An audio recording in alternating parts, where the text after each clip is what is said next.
Olá pessoal, tudo bem? Pessoal aí da disciplina de Contabilidade Tributária 2 do curso de Ciências Contábeis. Como eu havia prometido, estou deixando aqui a aula gravada, ok? Para vocês consultarem aí alguma dúvida, né? Servir como acervo aí para vocês terem aí o melhor conteúdo aí, além da parte digital aí das apresentações, perfeito? A gente está começando aqui na aula 3, porque a primeira aula obviamente foi uma apresentação do professor, dos alunos, né? Aquele protocolo, e na aula 2 a gente basicamente falaríamos da parte introdutória, né, do sistema tributário, enfim, apenas fazendo aí uma recapitulação, né, uma revisão da disciplina Contabilidade Tributária 1, né, para darmos continuidade, né, na disciplina Contabilidade Tributária 2, que é essa disciplina que nós vamos estar falando aqui, tá bom? Então, vamos aqui já iniciar os nossos trabalhos, né, falando sobre Contabilidade Tributária 2 e o que nós vamos ver nessa disciplina. Nós vamos estar falando aí sobre imposto de renda pessoa jurídica, contribuição sobre o lucro líquido, base de cálculo e alíquotas, tá? Tudo isso pessoa jurídica, tá bom? A gente vai estar falando sobre esse tipo de tributação que incide no resultado da empresa, tá? Quando eu digo no resultado, é nos lucros, não vamos falar no prejuízo, tá? Então, com relação aos lucros que as empresas obtêm, né, no seu resultado final, e aí o imposto que incide sobre esse resultado. Além desses dois impostos, nós vamos estar falando também sobre PIS e COFINS, tá ok? E também abordar sobre a diferença de lucro presumido e lucro real, tá? As empresas que podem se enquadrar no lucro presumido, que atinge, né, que fatura até um determinado limite aí determinado pela Receita Federal, ok? Pela legislação da Receita Federal, e o lucro real, né, que aí se enquadra acima, né, desse valor, e também se enquadra as empresas que são sociedade anônima de capital aberto, né, que também se enquadram aí, tá? Então vamos seguindo aí. Bom, vamos falar aí sobre imposto de renda, né?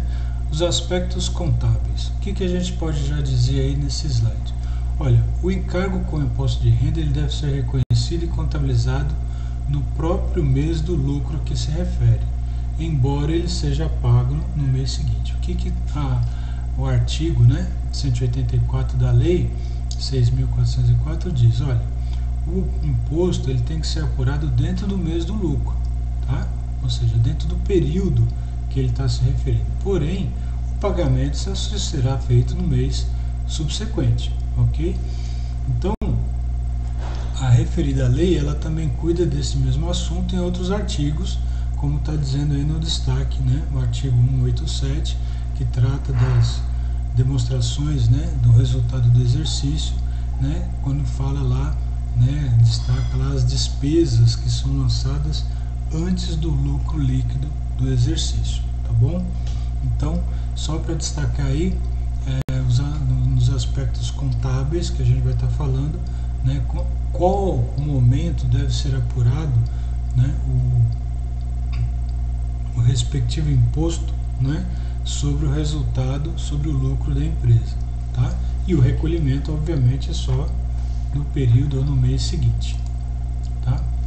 O imposto de renda a ser legitimado, ele normalmente é apurado, né, numa base de cálculo estimada, tá? Então, vocês provavelmente perguntaram aí, peraí professor, mas como é que eu vou apurar o imposto dentro do mês corrente, né, para ser recolhido no mês seguinte ou no período seguinte? Olha, a gente está falando aqui que ele será estimado, tá? Dentro daquele período você vai já fazer uma estimativa e reconhecer esse imposto, né, dentro lá do resultado, perfeito?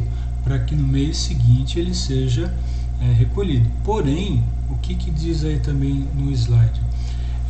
Diferenças que possam ocorrer, né, no momento que você concluir o exercício ou o período, perceber, olha, nós tivemos um lucro maior, né, ou um lucro menor, né, essas diferenças podem ser ajustadas, tá, no mês seguinte ou no período seguinte, tudo considerando, né, obviamente, né, as orientações que tem no artigo, né, lá da Lei 6.404, ok?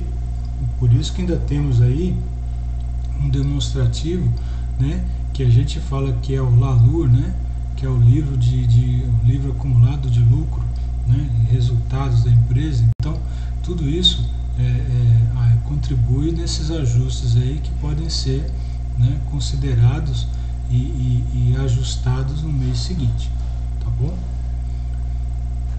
Bom, classificação no balanço. Regra geral, tá?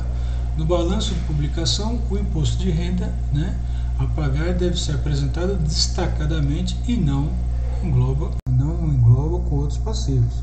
Ou seja, quando você for emitir a declaração, né, quando você, for gerar, né, o relatório de demonstração de resultado do exercício, vocês não vão colocar o imposto de renda, né, somado a algum outro grupo de contas, né, lá no caso lá do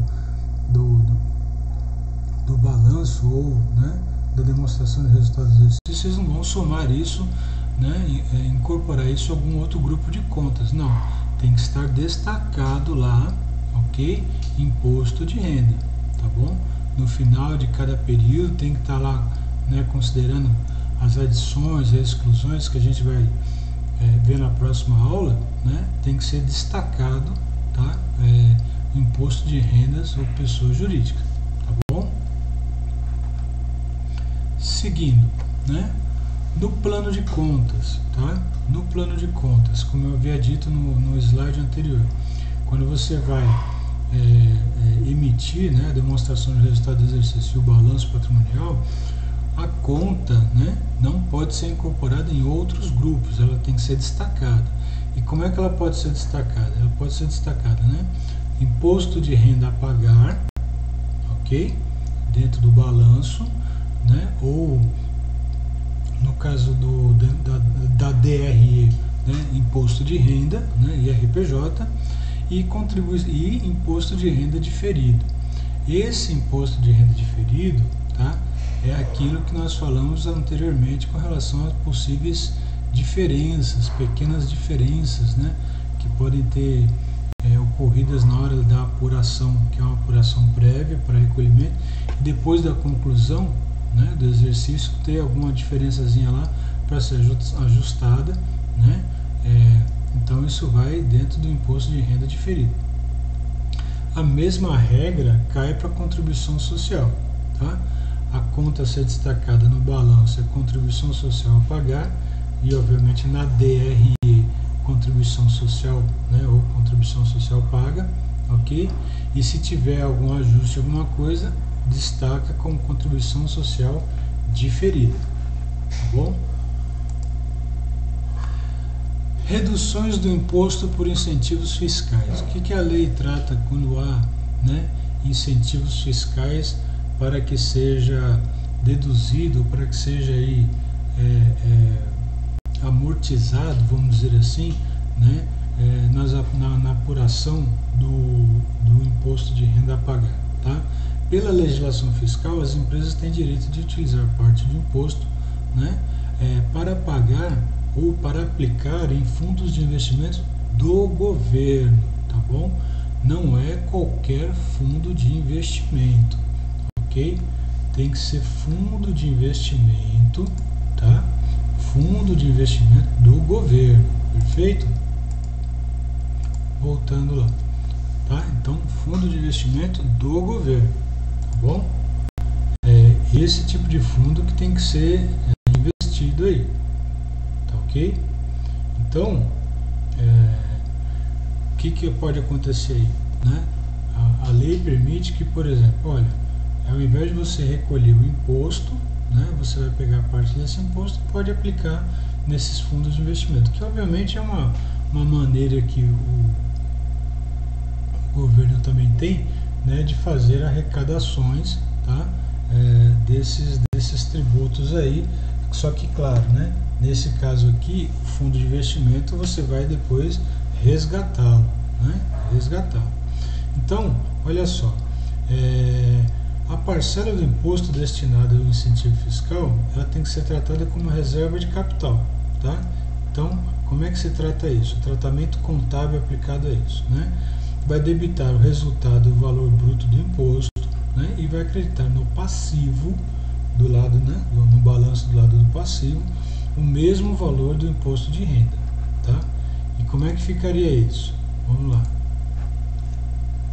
Vai fazer agora, pelo recolhimento do imposto e do incentivo fiscal, a contabilização da seguinte maneira: vai debitar do passivo pela parcela que se refere ao valor bruto e vai creditar em disponibilidade, ok? Disponibilidade. E aí depois, né, debita do ativo circulante ou não circulante, né, pelo valor efetivamente aplicado no investimento, seja no curto prazo ou seja no longo prazo, perfeito? E aí vai acreditar em reservas de capital, tá? Como subvenções para investimento no patrimônio líquido. Essa é a contabilização, tá? Essa aí é o tratamento contábil que se faz quando há incentivos fiscais por parte do governo, que seria o quê? Seria pegar parte do imposto, ao invés de recolher, aplicar em fundos de investimento do próprio governo, tá bom? Seguindo aí, essa contabilização então é exigida, né, para atendimento da lei das sociedades por ações, né, ou seja, das SAs, uma exigência também da própria CVM, de acordo com esse ofício aqui, é que na demonstração, né, o valor do imposto de renda deverá ser registrado pelo valor bruto, tá? E também deve ser divulgado pelas companhias abertas beneficiárias dos incentivos fiscais, suas controladas, controladoras, né, informações de qualquer natureza que contemple esse tipo de benefício fiscal, tá bom? Aqui é só uma orientação com relação ao CVM para as empresas, né, que são sociedades anônimas, né, e por ações, né, sociedades por ações, ok? E aí como é que tem que ser demonstrado, né, no relatório da DRE, ok? Bom, vamos seguir aqui com relação à redução do imposto por incentivos fiscais, tá? Como é que ficou aquele exemplo lá? Então, suponha que a empresa A esteja encerrando o balanço, né, dia 31 de março do ano X1, que seria aí o primeiro trimestre, né? E aí o seu cálculo estimado do lucro, né, real tributável, né, já se dá no valor de 1.000. Assim o imposto de renda ficaria como? Olha, o lucro real tributável, né, 1.000, a alíquota do imposto de renda, o valor estimado, né, do valor do imposto de renda, né, menos o total de investimento, ou seja, 18%, né, e aí ficaria um imposto líquido efetivo de 205.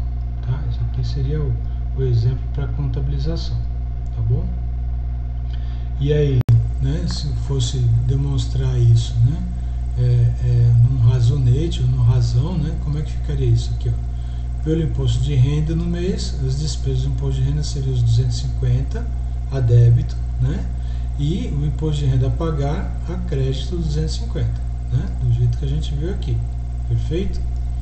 E aí a gente segue aqui, ó. Agora pelo pagamento eu reconheço o imposto de renda a pagar no passivo, né, 250, e jogo lá, né, no meu ativo em disponibilidade um crédito de 250 como se fosse o pagamento. Agora vem também simultaneamente o registro da parcela de incentivo fiscal, que seria os 18% dos 250, né, que nós estamos falando aqui, que seria investimento por incentivos fiscais no ativo permanente, né, não circulante, de débito, né, um débito de 45, porque está entrando esse valor lá, né, e sairia aqui, ó, nas reservas, né, ou melhor dizendo, entraria nas reservas, né, 45, que seria a parte do patrimônio líquido, né, como reserva de subvenção, tá? Essa aqui seria, né, o mecanismo, né, a forma como se faz a contabilização.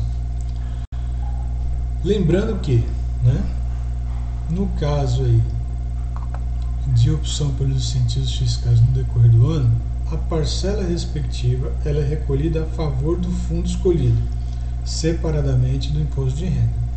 E a parcela excedente destinada aos fundos no decorrer do ano, verificada no ajuste anual, será considerada como aplicação de recursos próprios sem a possibilidade de compensação, de acordo, né, com o artigo 6, o inciso 6 de artigo 601, né, da instrução e da receita, tá bom? Bom, seguindo aqui, quando a gente fala aqui da apuração do lucro real, tá? Considerando aqui o regulamento do imposto de renda, né, o lucro real. Lucro real é o lucro líquido do período de apuração ajustado pelas adições ou exclusões ou compensações prescritas ou autorizadas, né, por esse decreto. Decreto 247, né, do regulamento do imposto de renda, né, RIR, né, de 99, tá ok? A legislação fiscal atual ela admite o cálculo do imposto de renda a pagar com base no lucro real ou no lucro presumido, ok? O que quer dizer isso? Obviamente, a gente sabe que na nossa, né, na nossa economia, no Brasil, a gente tem aqui, vamos dizer assim, algumas práticas, né, que acabam sendo recorrentes, de que algumas empresas não possuem uma contabilidade, vamos dizer assim, tão efetiva, né, tão detalhada, ok, tão documentada, né, e aí eu estou me referindo às empresas, por exemplo, de pequeno porte, né, as empresas que, por exemplo, se enquadram no Simples Nacional, que, né, a rotina se aglomera lá, né, vários tipos de impostos para sair numa única alíquota, né? As empresas de lucro presumido, que podem fazer isso até um determinado valor, se não me engano, 84 milhões ano, né? E acima disso, né, aí elas têm que ser, né, passar a ser recolhidas pelo lucro real. Por que eu estou falando isso? Quando se fala do lucro presumido, tá, a Receita, vamos dizer assim, não é que ela faz vistas grossas, tá? Mas se você na empresa, ou se a empresa ela não consegue comprovar, né, toda a movimentação fiscal dela, aí, né, cada empresa, cada, né, modo de gestão ou de atuação ou cultura, né, organizacional, enfim, não vamos discutir isso, não vou entrar nesse mérito, nem muito menos julgar isso. Mas a gente sabe que tem muitas empresas que acabam tendo lá uma certa dificuldade de ter toda a comprovação fiscal da sua movimentação, né? Por exemplo, a empresa precisa comprar lá um material e de repente o fornecedor fala, olha, né, infelizmente falando assim, se eu posso dar um desconto se for emitir apenas um recibo, sem emitir nota fiscal. E a empresa vai e compra para se aproveitar, obviamente, né, da vantagem financeira.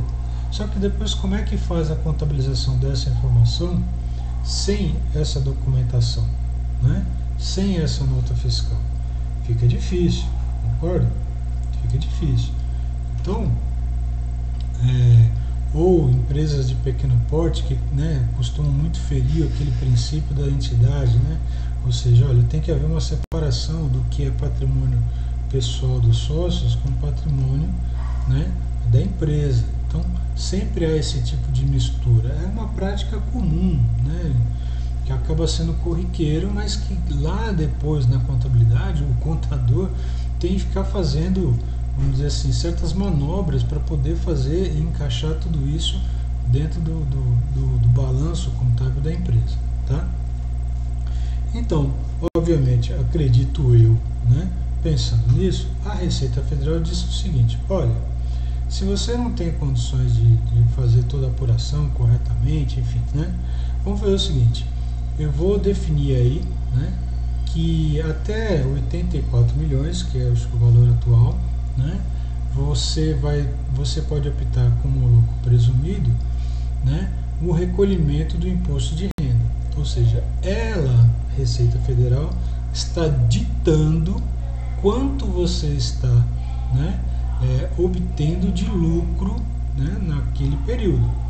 E ela dita isso aplicando um percentual, se eu não me engano, 20%.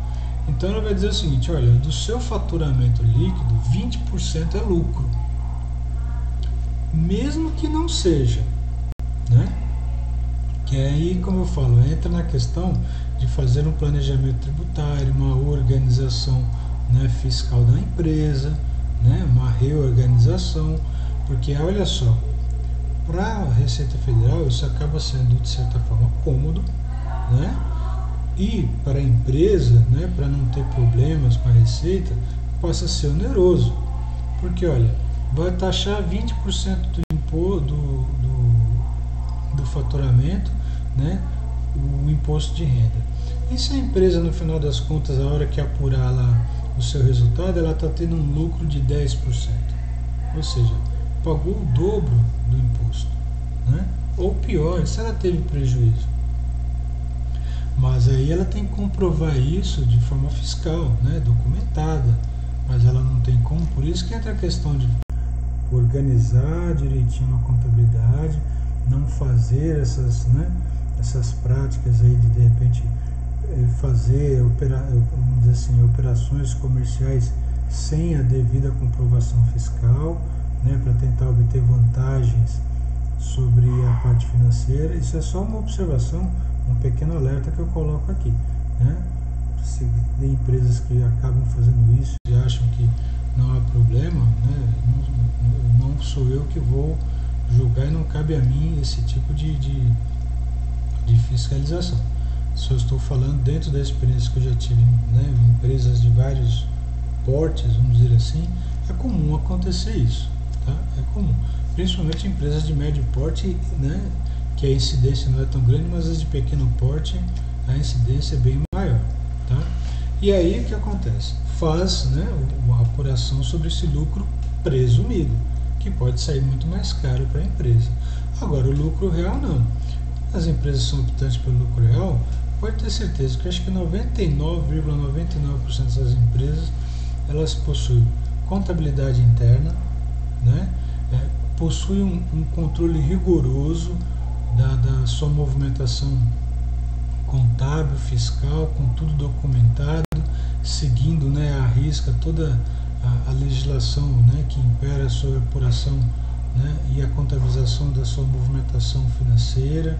Então o que acontece? Quando chega lá no final, né, ela tem tudo documentado e comprovado do que ela teve de gastos, de despesa, de custos, né, para apurar o lucro real ou o resultado real, né, e aí sim, em cima desse resultado, incidir, né, a alíquota do imposto de renda, tá? Eu costumo dizer o seguinte, só para vocês entenderem